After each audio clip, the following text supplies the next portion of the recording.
Buah markisa ni dah banyak kita bungkus. Masa untuk bungkus lah. Banyak dah tu kita bungkus sana.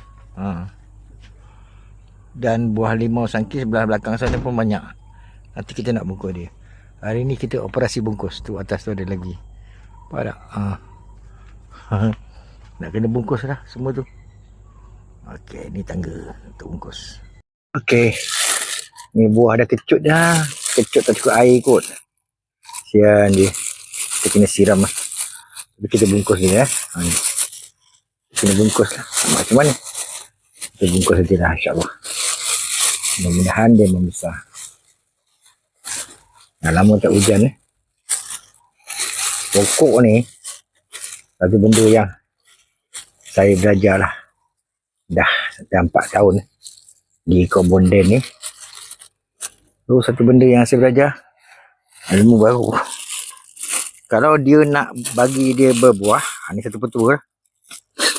Bagi dia berbuah, kurangkan air dia. Khas untuk pokok ada buah lah. Pokok kalau tak ada pokok jadi tak ada berbuah, entahlah. Jadi kalau jenis pokok yang ada buah, kalau nak dia berbuah, kita bagi dia stres. Stres air lah. Maksudnya dia tak cukup air. Bukan dia tak dapat air, tapi kadar air yang dia perlu tu kita kurangkan. Bila kita kurangkan kadar air tu, dia mula stres. Bila dia stres, dia keluarkan bunga.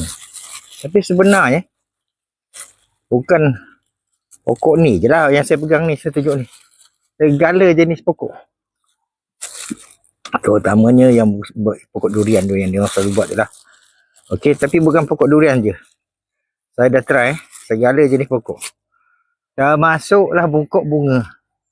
Kalau kita nak dia berbunga, kita bagilah dia stres. Okey, ni belakang ada satu dah. Kita buk kita buang lah. Kita beralih tempat. Kau nampak tak depan mata yang rendah ni? Ni ada satu tak ada, bukan. Ni dia. Rendah dia. So ni tangkai dia.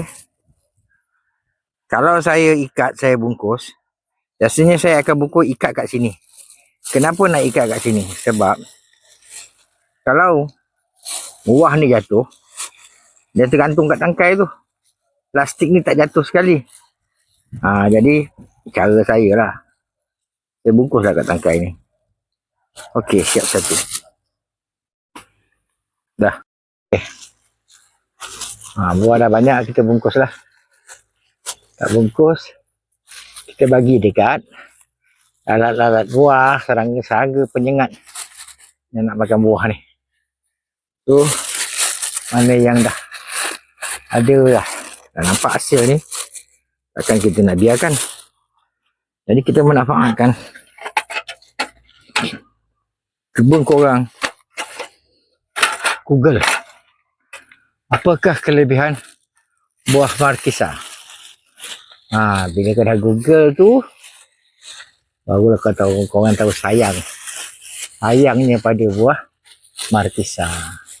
Rugi kalau kita biarkan begitu saja. Jadi kita jagalah, mentara dia dah keluarkan hasil kan.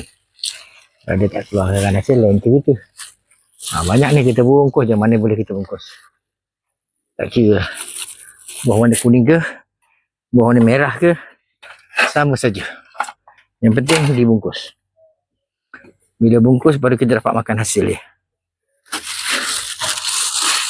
Tak bungkus tak dapat hasil. Tu. Tu.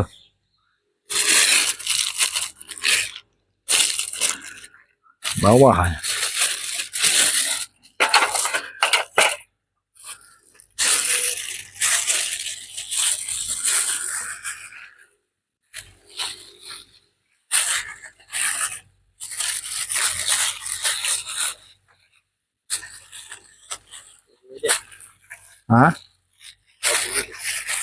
Apa dia?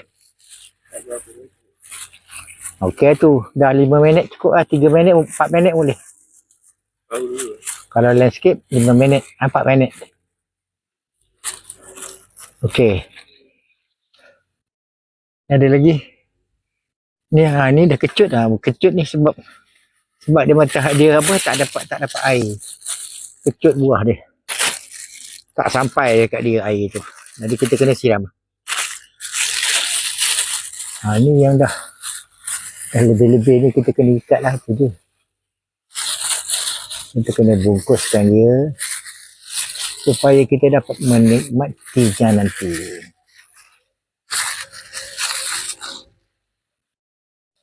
Mengazankan